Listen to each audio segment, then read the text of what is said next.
आपके घर में इनकम टैक्स का नोटिस आ जाएगा, फिर चाहे आपकी कोई इनकम भी ना हो। अगर आप अपने सेविंग्स अकाउंट को, क्रेडिट कार्ड को, यूपीआई को सही से मैनेज नहीं करते हो तो आप अपने सेविंग्स अकाउंट में कितना पैसा जमा कर सकते हो, कितना निकाल सकते हो, यूपीआई कितना कर सकते हो, क्रेडिट कार्ड से कितनी ट्रांजैक्शन कर सकते हो, जिसकी सूचना इनकम टैक्स वालों को ना हो, ये सारी बातें डिटेल्स में बताऊंगा। शुरू करते हैं। पहला सवाल, आप कितने नंबर ऑफ सेविंग्स अकाउंट खुलवा सकते हो जिसकी सूचना इनकम टैक्स वालों को ना हो? तो देखो, इसकी कोई लिमिट नहीं है, आप जितने चाहे उतने अकाउंट खुलवा सकते हो। लेकिन मल्टीपल अकाउंट्स रखने के कुछ फ़ायदे भी हैं, कुछ नुकसान भी है। फ़ायदा यह है कि जब भी कोई ऑनलाइन सेल्स वगैरह आएगी तो आपके पास में हर बैंक का डेबिट कार्ड होगा, जिसमें भी आपका अकाउंट है, तो आप उस ऑफ़र को ले सकते हो। और किसी बैंक का सर्वर डाउन हुआ तो आप दूसरे बैंक से अपना काम कर सकते हो।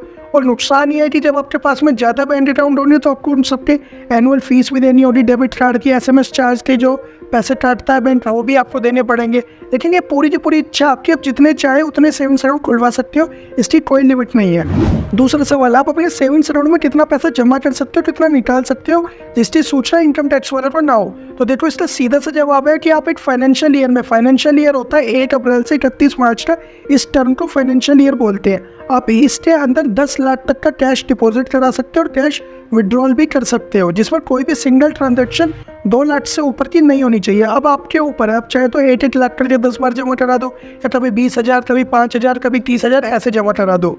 ये पूरी की पूरी इच्छा आपकी है। अब अगला आता है कि आप अपने सेविंग्स अकाउंट में कितना पैसा रख सकते हो।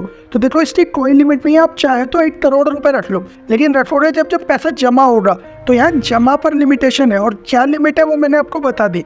लेकिन आपको ज़्यादा पैसा अपने सेविंग्स अकाउंट में नहीं रखना चाहिए, क्योंकि उसके अंदर आपका पैसा हर साल कम हो जाता है। लेकिन ये अलग टॉपिक है, किसी और वीडियो में बताऊंगा।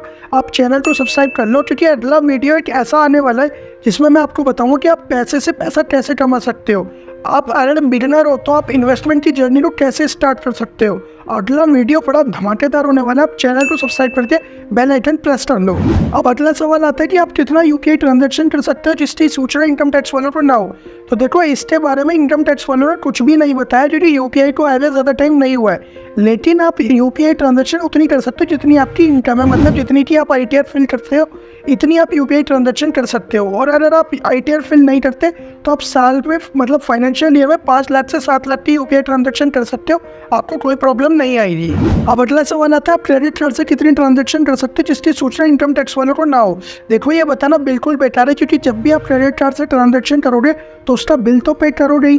तो आप एक फाइनेंशियल ईयर में 1 लाख रुपए का कैश में क्रेडिट कार्ड का बिल जमा कर सकते हो। अगर इससे ज़्यादा करते हो तो इनकम टैक्स के नोटिस आने के चांसेस बढ़ जाते हैं। मतलब ज़रूरी नहीं है कि आएगा, लेकिन आ सकता है। और अगर आप ऑनलाइन बिल पे करते हो तो आप 10 लाख तक का एक फाइनेंशियल ईयर में कर सकते हो। अब देखो, ज़रूरी बात यह है, जो भी मैंने आपको लिमिट्स बताई ये एज अ इंडिविजुअल बताई है, लेकिन एक्चुअल में कोई लिमिट एक्सेस ही नहीं करती। आपकी जितनी इनकम है आप उतनी ट्रांजैक्शन कर सकते हो।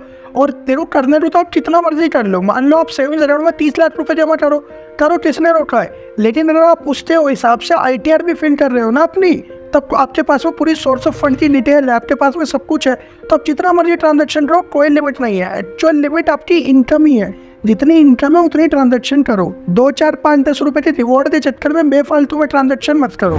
बस आज के लिए इतना ही। अगर आपको वीडियो पसंद आया तो लाइक कीजिए, नहीं तो डिसलाइक कीजिए। आपका कोई सवाल या सुझाव हो तो आप नीचे कमेंट कीजिए। चैनल को सब्सक्राइब करके बेल आइकन को प्रेस कर लीजिए। मैं मिलता हूँ आपसे फिर किसी नए वीडियो में, तब तक के लिए जय हिंद, वंदे मातरम।